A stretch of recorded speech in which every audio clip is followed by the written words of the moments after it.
Saudaraku rahimakumullah, bulan ini masih di dalam bulan Rajab.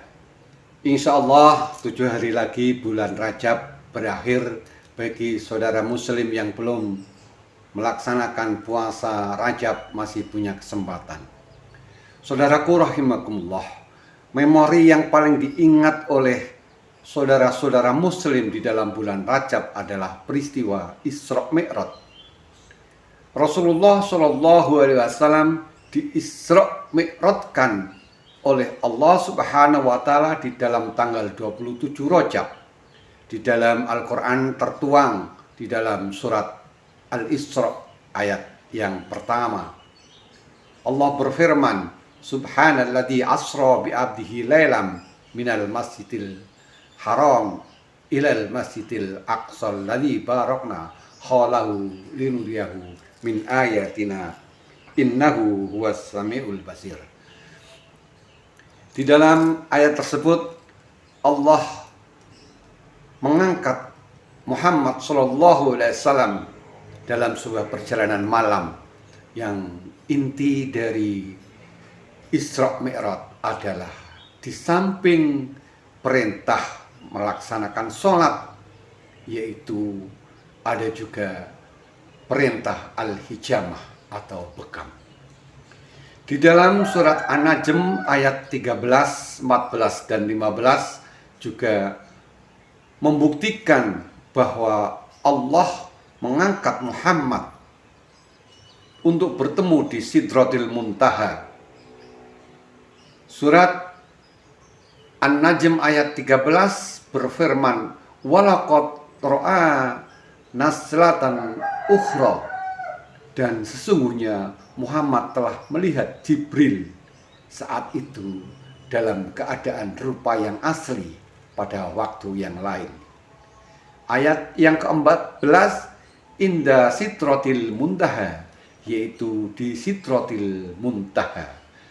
Ayat yang ke-15 berbunyi, indaha jannatul ma'wa, di dekatnya ada surga, yaitu tempat yang tinggi.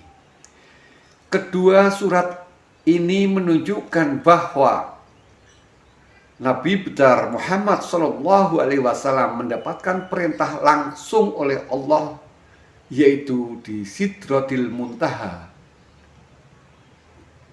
Kemudian yang intinya adalah mendapat perintah sholat 17 rakaat, yaitu dalam kurun waktu 5 waktu. Hal yang sangat esensial dan vital adalah sebelum melaksanakan sholat dikumandangkannya azan, sebagaimana seorang pengumandang azan yang pertama, yaitu sahabat Bilal. Bahkan ketika Rasulullah mengalami sebuah perasaan yang tidak enak, Rasulullah sering memerintahkan kepada Bilal untuk berazan dengan suara yang merdu. Intinya apa? Azan adalah merupakan yang sangat vital, yang sangat esensial di dalam tuntunan sholat.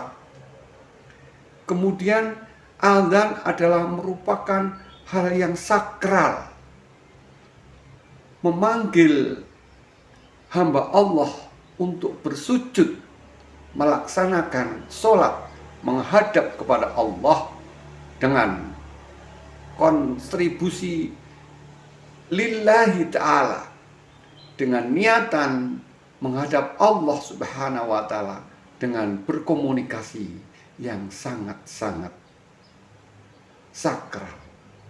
Di dalam ensiklopedia sholat menurut Al-Quran dan Sunnah karangan Dr. Said bin Ali bin Waf Al-Qotani, azan adalah merupakan fardu kifayah. Dr. Said mengambil dari surat Al-Maidah ayat 58 yang artinya, dan apabila kalian menyeru mereka untuk mengerjakan sholat, maka menjadikan bahan ejekan dan permainan bagi mereka-mereka yang mengejek dan menganggap sebagai sebuah permainan. Yang demikian itu, kata Allah, adalah karena mereka benar-benar tidak mau mempergunakan akal. Artinya apa? Bahwa suara azan yang dikumandangkan oleh Bilal itu adalah merupakan sesuatu yang sangat sakral untuk memanggil hamba Allah melaksanakan sholat. Kemudian ketika ada orang yang mengatakan bahwa azan itu adalah sama dengan gonggongan anjing, ini adalah sesuatu yang melecehkan perintah Allah.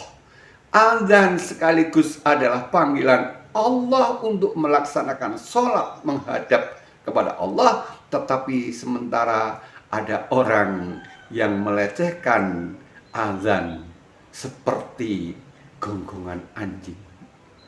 Na'udzubillahi min dzalik. Semoga orang yang mengatakan demikian segera mendapat petunjuk dari Allah, hudan minallah, dan sekaligus segera bertobat. Segera bertobat. Apabila Anda menjadi seorang pemimpin, statement keputusan-keputusan yang menjadikan kontradiksi terhadap rakyat, khususnya adalah Muslim di Indonesia, maka segera dicabut, kemudian segera bertobat. Apabila tidak, maka azab Allah yang akan menimpa kepada Anda. Maka bersegeralah, bersegeralah. Wallahu a'lam bishawab.